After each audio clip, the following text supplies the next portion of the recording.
am very impressed at the level of debate and discussion, something which in a North American or even an Anglo-Saxon environment would not normally take place. It reflects a level of understanding of fundamental questions. I would first like to address the issue of global warfare. Global warfare has been a project of the US military from World War I. Even though the United States was not actively involved in World War I, there was a strategy to encourage allies and enemies to fight, with a view to weakening allies as well as enemies. It's a very important concept in US military doctrine.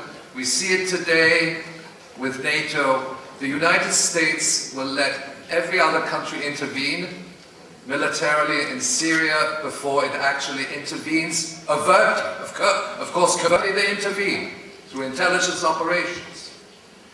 So that the concept of the long war, lange Krieg, the long war, this is a term of the US, of the Pentagon. It's not my concept.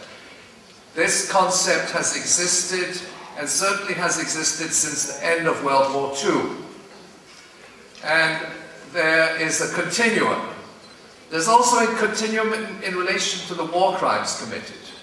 If we think of the war crimes committed in the last part of World War II against Japan, against Germany, subsequently during the Korean War, where 30% of the population of North Korea was simply wiped out through extensive carpet bombing, subsequently in the wars in Vietnam and Cambodia. Similarly, the strategy was always to target civilians. The concept was presented by General Tommy Franks in an article written. General Tommy Franks led the invasion into Iraq in 2003. He was the Central Command General. Now he talks about what is described, and it's a military concept, massive casualty producing event. Massive casualty producing event is that you kill lots of civilians. And invariably you blame the victims for the crimes you have committed. And this is a continuum of US military interventionism. In Indonesia, some million communist partisans and their families were liquidated on orders of the CIA. In declassified documents, they acknowledged these killings, and they also acknowledged their role in these killings. They didn't quite acknowledge the numbers, but they blamed the deaths on the victims. And now we see this occurring in Syria, where, and we're talking about something far more diabolical, where Al-Qaeda affiliated terrorist organizations, controlled, financed by the CIA, perhaps through Saudi intelligence or through Qatar, trained, equipped. There's a whole history, I can't get into details, but these Al-Qaeda affiliate operatives are the foot soldiers of the Western Military Alliance. And what do? They go in and kill thousands of people, and then the deaths are blamed on the government of Bashar al-Assad. That was right from the beginning. I happened to be in Syria 2 weeks before the war started in Dara on the 15th of March. When I was in Damascus, the US ambassador Robert Stephen Ford had been appointed, and I understood that something was in the making. Robert Stephen Ford is the architect of these death squads, or one of the architects. He worked closely with John Negroponte out of the embassy in Iraq, and was responsible for the setting up of the Iraqi death squadrons. So that when you now look at the Syrian death squadrons, Al-Nusra or Al-Qaeda in the Islamic, Al-Qaeda in Iraq and the Levant, these are constructs of Western intelligence, and they cannot be seen otherwise. And we have now ample evidence. The same thing goes for the Libya Islamic Fighting Group in Libya.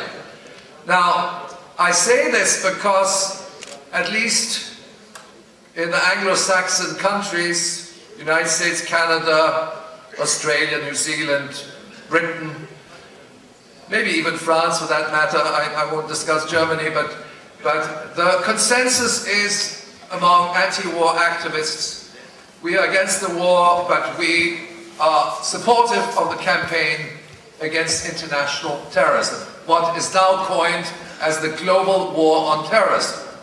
And this has meant, it's very important, that right from the beginning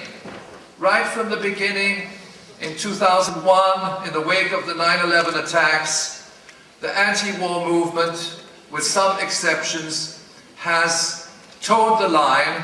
There was a significant anti-war movement prior to the invasion of Iraq, but the move today is supportive of responsibility to protect, and more than that, many so-called leftists, self-proclaimed leftists and progressives are in fact endorsing this military agenda, including Democracy Now! In the United States. I have to mention it, okay?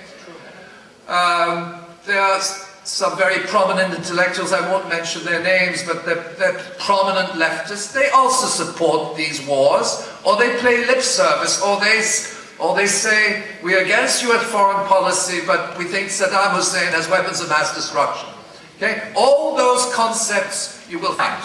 So that, in effect, we have to address the disinformation which emanates from these so-called self-proclaimed progressives, which cover the landscape. They're in NGOs, they're in peace collectives, and so on and so forth. And it is another level in the propaganda process. It is what I would describe as manufacturing dissent rather than consent. You manufacture dissent, you say, I hate the government, Obama is a dictator, but you still support NATO's humanitarian mandate. And I don't want to get into details, but Amy Goodman's report on Democracy Now! Was celebrating the revival, the renewal in Libya once these criminals had taken office and NATO had finally surfaced and occupied the country using Al-Qaeda affiliated operatives, all trained in CIA camps in Afghanistan.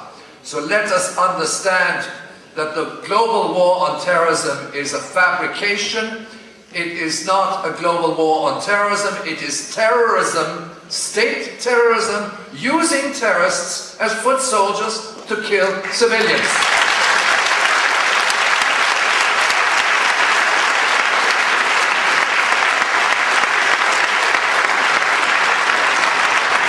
Countries into territories.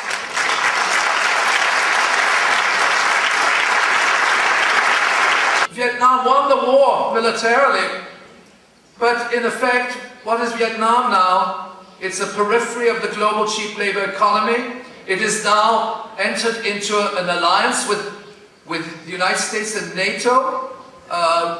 What is Cambodia? It's a proxy state. The national currency is the US dollar. With some of these Al-Qaeda leaders, buddy. And that then is presented, John Cain with the freedom fighters, but in fact they're not freedom fighters, they're death squads. They're recruited from Saudi Arabia prisons, okay? They're people serving who have criminal records very often.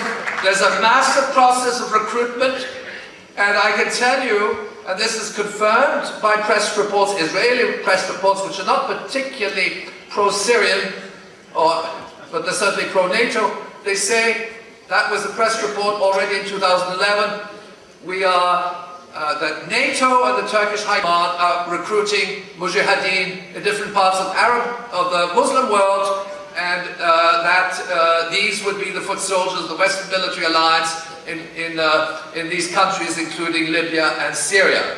And when they finish in Libya, they move them to Syria. So that is the kind of war that we are waging. And it emanates, of course, from September 11, 2001, when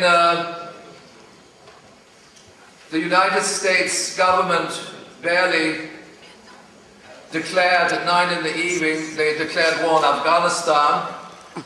With absolutely, now that sounds absurd because I didn't see any Afghanistani airplanes in New York City.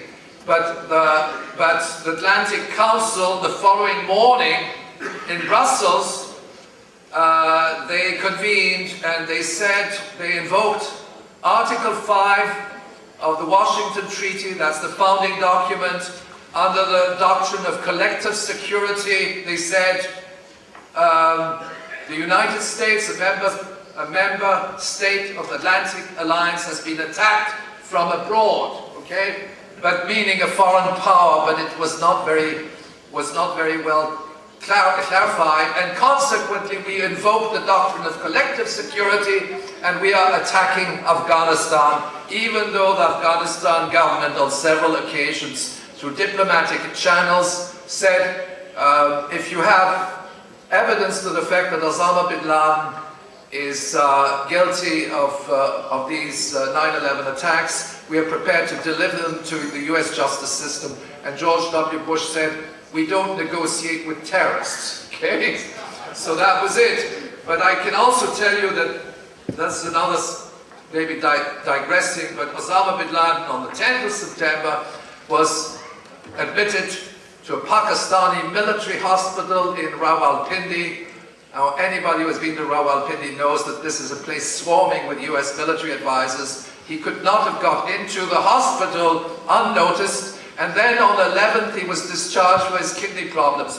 In any case, there's a whole issue of the Osama legend. These attacks were not perpetrated by Al-Qaeda, but Al-Qaeda was identified, and the state sponsor of Al-Qaeda was Afghanistan, and we jumped. There was some mysterious report from the State Department which was there to justify the intervention, and there collectively, I'm not saying only the governments, but all the NGOs were applauding, you say, applauding on humanitarian grounds, because this was a massive casualty-producing event.